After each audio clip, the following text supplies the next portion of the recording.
Alright, welcome back to the Supercoach Nuff channel. In this video we're going to preview round 3 for NRL Fantasy, look at our trades, as well as I guess the most popular options by other coaches across the league. So thanks to footystatistics.com who provide all this glorious information for free.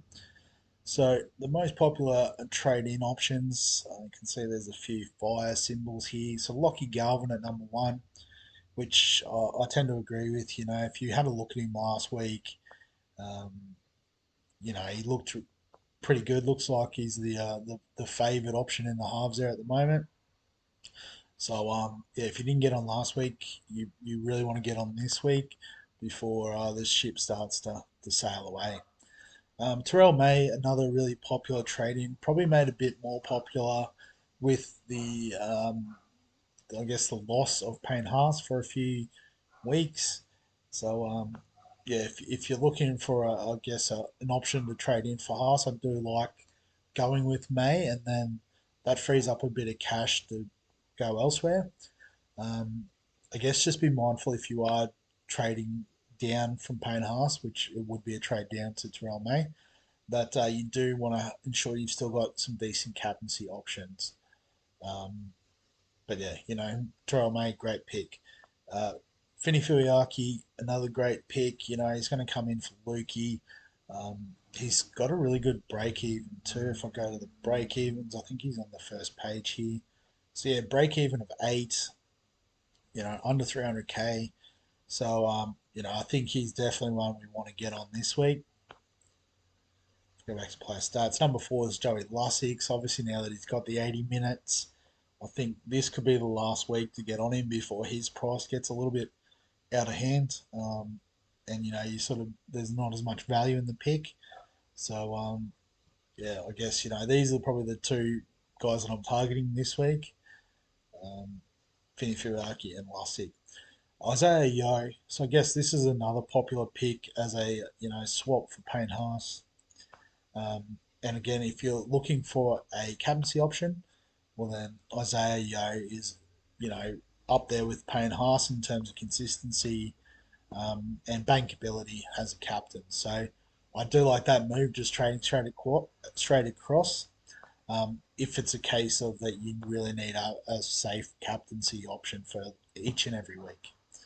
I know there was one comment in the previous video. Someone asked about Yoda Haas, but they had Nathan Cleary as their only other captaincy option. So just be mindful that the Panthers have a bye in round 6. So just factor that in as well when you're bringing in Yo. Is that yeah, him and Cleary will miss the same week. Samuel Afinu. So I guess can see people trying to get on in his bit of cash. Um, he's quite cheap. He's middle edge dual, but I think it's a bit of a trap. Like he's not going to score a try and an assist every week, particularly if he's coming off the bench. You know, he's not even in the starting 13 yet. You know, and like we talk about the likes of Terrell May's not in the starting 13, but he has a role where he comes on and does a lot of work for the 60 minutes. You know, after the first 20 minutes. Whereas I don't know if Finu has that role per se. We've only had one look, so I'd be happy to have another look. And if he proves me wrong this week, he'll definitely be one on the watch list for next week. Josh Curran, so I guess, you know, a similar profile to Finu, dual position, um, similar profile to Terrell May in that he's coming off the bench and doing a lot of work. So yeah, I think a viable option if you are looking for someone mid-range, dual position to bring in. Ethan Strange, so yeah, if you haven't got him, it's probably the last chance really before you know his price continues to go up and up. Ryan Pappenhausen, same sort of deal. Get on before the price becomes too high. Nico Hines, so I think yeah, if you haven't got him in this week against the Tigers, is a pretty nice matchup. So get on board. Jermaine Hopgood off the back of his great score makes sense. You know, I think he is dual position as well. yeah, middle edge. So really handy player. And obviously, if Haas is out, you could bring in Hopgood, and yeah, it would be, in the captaincy conversation most weeks. Tyron Wishart, I think, is a trap.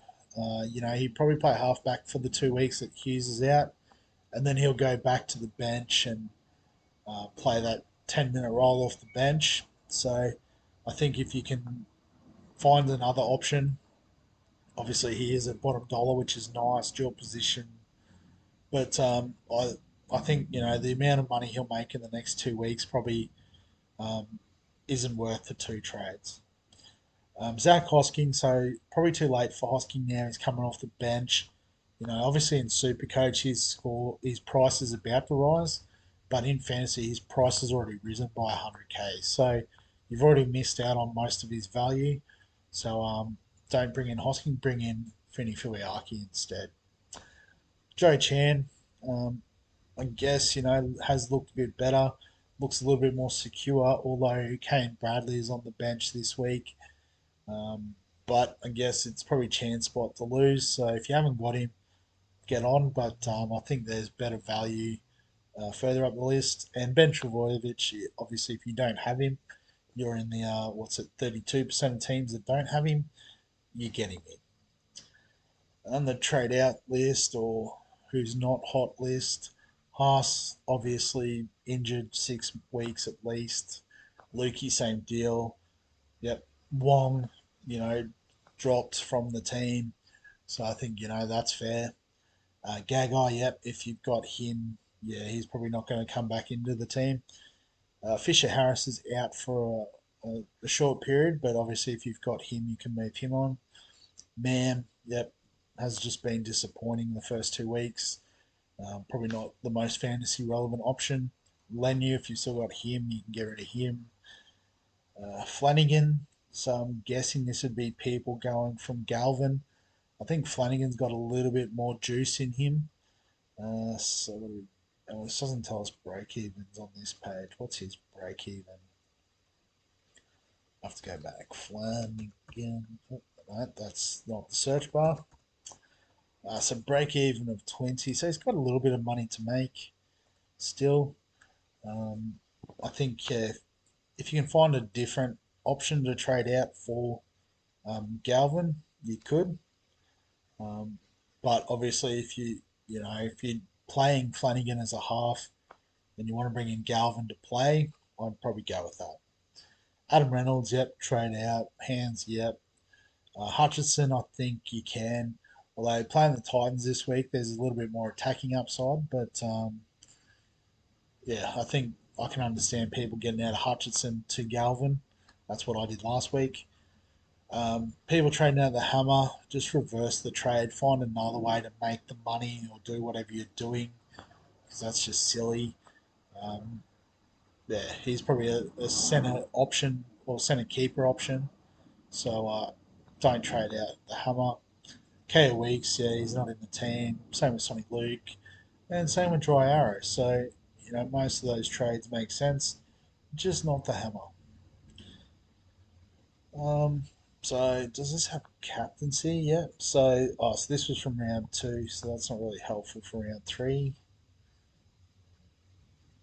Coin Gates. So yeah, so you can see like Zach Hoskins already made 113k, so there's no value in that pick. Terrell May Turbo made some money, but probably more money to be made. Ronaldo, Tyrell Sloan, I think they've probably made most of their money already, so avoid those sort of picks. All right, but I guess in terms of my team, as I said, the two players that I want to get in are Lussick and Fini Fuiaki. Um, and so pretty comfortable with most of the players in my starting 13.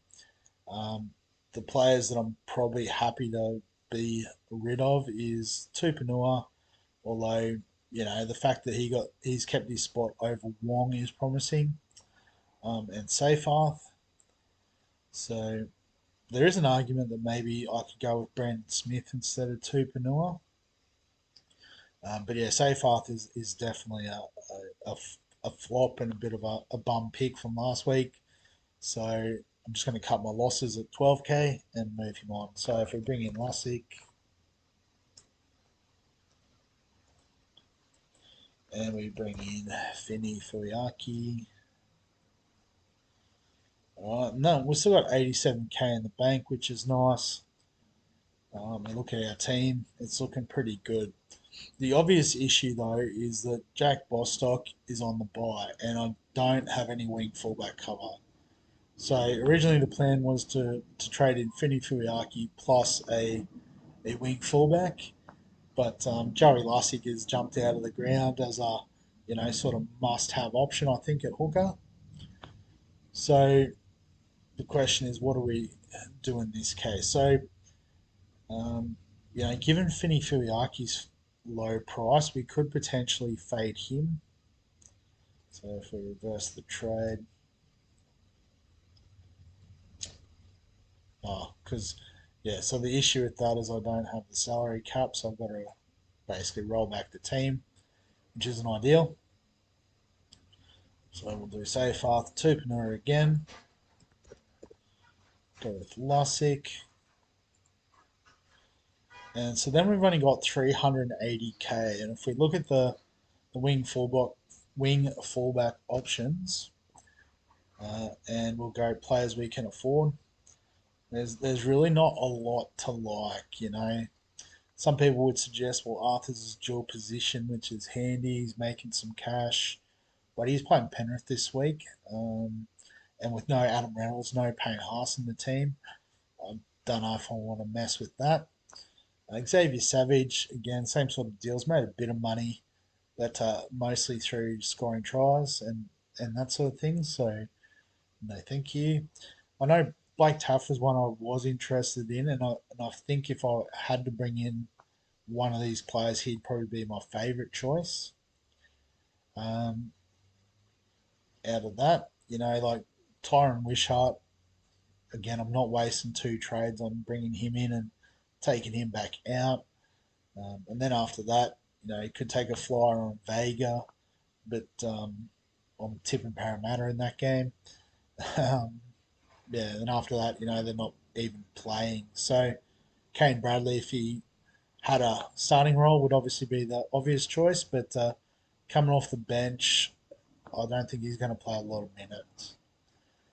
So I guess we could stretch the money out a bit more if we were to go with Brandon Smith as a trade out. But even then, like Saab's injured, you know, I'm not too keen on the likes of Asami, Felt, Tuolangi, Coates. Will Kennedy's not even that interesting to me. And then you can see we're already into like Jesse Arthurs. So all those players that I said I wouldn't want at the cheaper price, I definitely don't want them at a more expensive price. So I'm thinking what we're gonna do if I get rid of all positions is we're gonna do the trades we want, and what it means is that this week we're gonna run with 16 players, which is a bit crazy, but pretty well positioned overall. So out of the 180,000 people that have signed up, we're in the top 10,000. So I'm expecting that will dip this week. I'm not expecting to have the top 5,000 or top 6,000, I guess, round rank. But what we're doing here is we're setting up our team value. So that it was sort of something I had in the back of my mind when I traded out Kinney last week. Was, well, what happens next week if we can't get a wing fullback in, or someone like a Lussie jumps out of the ground. And I guess this is the week I'm willing to take a bit of a punt on um, that being the case, that we can play one player down. So um, I guess also because we need to have Bostock on field, we can't really run the loophole option. So in terms of picking the team this week, Lussick's definitely locked in. Um, Tupanua or Brandon Smith. Um, I'll have to actually look at their break evens. Might just quickly do that now. So loading. So Tupanua, so break even at 29, whereas Brandon Smith's is 34. So yeah, and I guess considering they're going to probably score similar, and I do now have hooker cover, so I do have cover for Grant next week with Lussick. Um, I might actually stick with leaving Brandon Smith out. Um, yeah, so Tupanua obviously has a bit more flexibility with middle and edge, although I guess Brandon Smith did cover middle and hooker. Um, but might try and get the extra flexibility on the bench here. So after that, so I guess the back five is set, the halves are set. Grant, yep, he's fine to start, although I guess strictly speaking, Lussick should start given he plays earlier. But then I guess it's just sorting out the middle forwards in the order that we want to run them. So I think so. Brisbane play first, so Pierre Cora is definitely there. The Roosters play on Friday night, so Tupanua gets a start there. So we've got the flexibility of Curran and Salmon on the bench, covering that. Um, and then I guess we're just deciding between Haas against the Dogs. So not the worst matchup, or Galvin. Can he repeat the 43 against the Sharks? Flanagan as a real flyer against the Cowboys. Probably not. Chan against the Knights. So I think maybe that's how we'll run with it. We'll back Haas in to do a bit. Unfortunately, against the Dogs.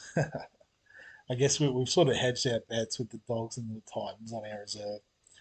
But captaincy, we're going to stick with Hines against the Tigers. Um, it could be another good matchup, and then Cleary as VC is fine as well. So that's the team and how it's going to line up. If we have a bit of a look at the league this weekend, so playing Team Gibbon 1. So let's have a look at Team Gibbon. We've got the Cheese at hooker, Murray, Duncan, McKinnis. So I don't know if Duncan's the strongest pick, but could do all right. So he's got Wong, which will have to be replaced. It's gone cheap in the centres as well. So you've gone with Ponga in the wing fullback, so that's a bit of point of difference. Got Lukey on the bench injured as well, so I'm imagining that Lukey and Wong are going to be traded. But yeah, I've got Cotter, Salmon, so Danny Levi. So yeah, it's a very similar sort of team, I suppose. So probably feel like I should do okay this week against them. But yeah, I guess point of difference players like Cam McInnes could go off. Obviously, Captain Cleary could be a difference maker. Um, but yeah, I think I'm even with the one player down. I think I'm okay positioned. But again, it's a bold strategy. I wouldn't recommend it for anyone else. But I guess that's half the fun sometimes is trying some crazy stuff and seeing if it comes off. So let's make sure that's all saved. I've made that mistake before. And wrap the video up there. So as always, if you've got any thoughts, comments, questions, add them below this video. If you enjoy the fantasy content, remember to give the video a like. Subscribe for all our fantasy sports content on the channel. And other than that, we'll catch you in the next one.